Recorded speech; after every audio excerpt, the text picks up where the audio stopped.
muxuu shaaha ula soo daahay waa qiso ka dhacday dalka Hindiya. nin Hindi ah ayaa waxa uu gaadhay boosteejada ama halka laga raaco tareenka isagoo oo sugaya in tareenkii uu raaci lahaa yimaado. waxaana loo sheegay inuu imanayo 7 fiidnimo taasoo uga dhigneyd inuu hal saac sugo.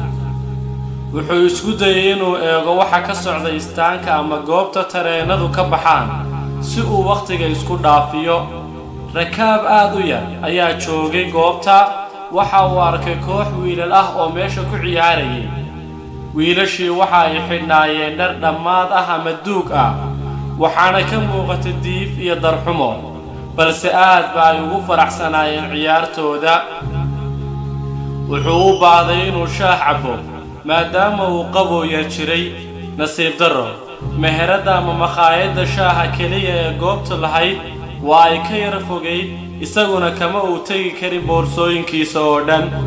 waxa uu yeedhay mid ka mida wiilasha, waxaana uu weydiiyey inuu shaah u keeno. wuxuuna u dhiibay lacag 5 rubiis oo ah lacagta laga isticmaalo dalka Indiya. wiilkii wuu baxay si uu shaaha ugu keeno. waqtigii wuu isguray.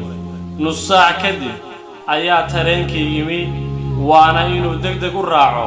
wuxuu istusay in wiilkii lacagta la cararay, wuxuuna isku canaantay inuu wiil dib jira ama ciyaal suuq ah uu aaminay.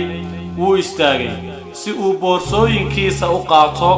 kolkuu dhaqaaqay dhinaca tareenka ayaa uu maqlay cod qaylinaya oo leh, "Babuji abkii shaay, mudane shaahaagii."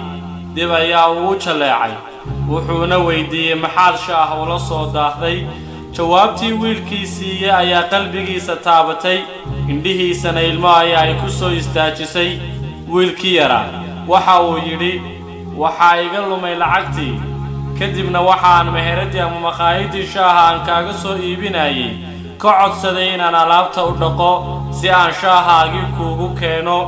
walaal, nuxurka ama dulucda sheekadu waxa weeyaan daacadnimada ayaa ah siyaasadda ugu wanaagsan.